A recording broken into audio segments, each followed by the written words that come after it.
India has a LPG shortage problem. The war in West Asia is a problem. The closure of Strait of Hormuz of course adds to the problem. But it is not the only reason why India is running out of LPG stock. I am Kushagra and I am asking this question: when India is not facing a petrol or diesel shortage, why is it facing an LPG shortage?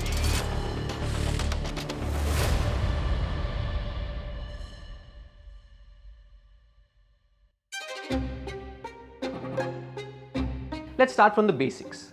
Petrol, diesel, LPG all are produced from crude oil. Bharat में आज हम लगभग 40 देशों से crude आयात करते हैं. Further, the OMCs have secured various crude cargoes from different sources, and as a result of this diversification, about 70% of our crude import is now coming from routes outside the Strait of Hormuz, compared with about 55% earlier. This imported crude oil is refined in India, and this is something we are really good at.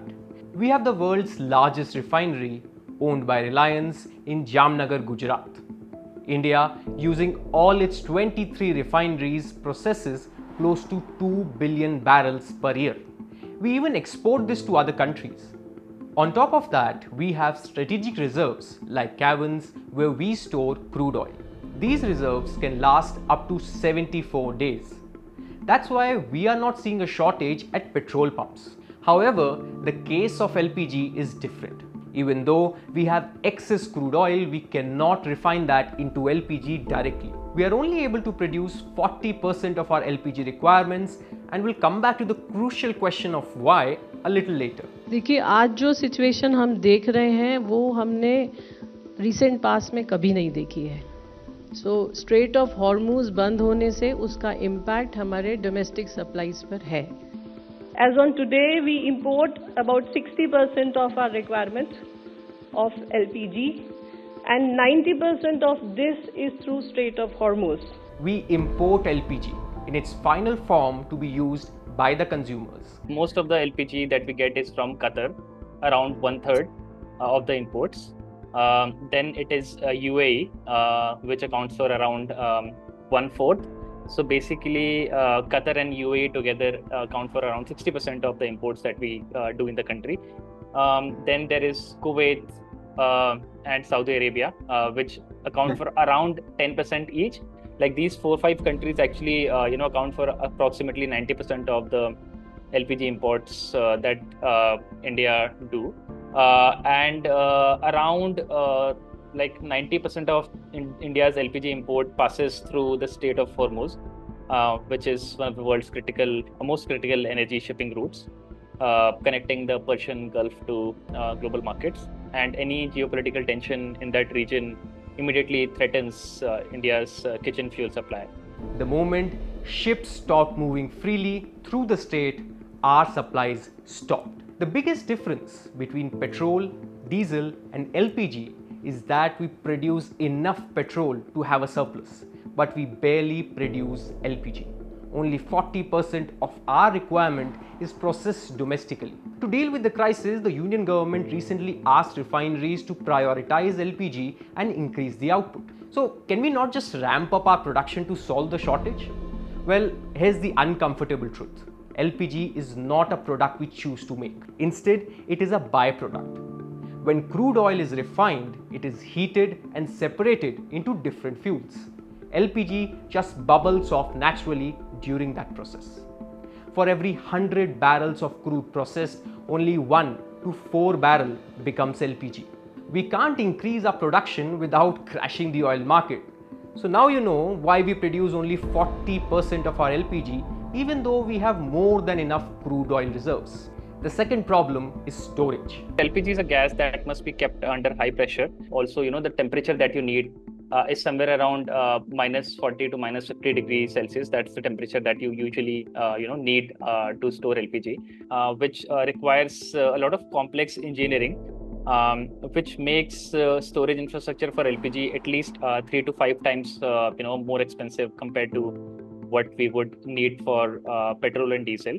Large-scale strategic gas storage for LPG is a newer concept that India has just started to explore. We have one in Mangalore, which was commissioned in September 2025, which can store around 80,000 metric tons of LPG.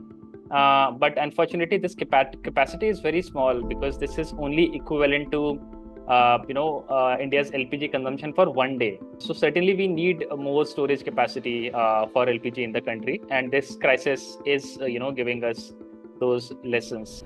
PNG, which is used in many homes and commercial kitchens, and CNG, which is used in vehicle, has not taken a hit. Two reasons.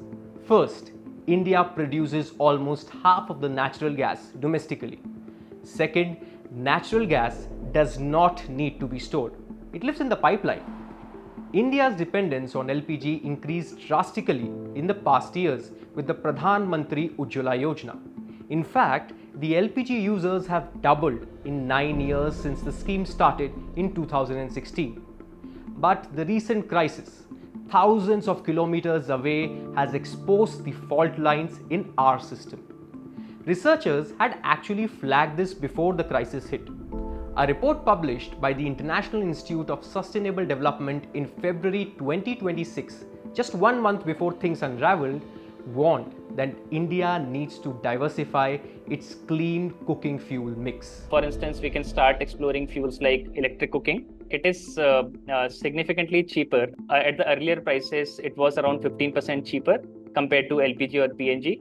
And with the recent price increase, it has become around 20% cheaper. It also, in a way promotes energy security because it is all domestically produced, and also make India much more resilient, compared to the situation that we are right now in. And also electricity is domestically produced. It doesn't come through the Strait of Hormuz. There's also biogas, especially useful in rural areas where feedstock like agriculture waste is readily available. So let's come back to where we started. Why couldn't you book your LPG refill but you could refuel your vehicle?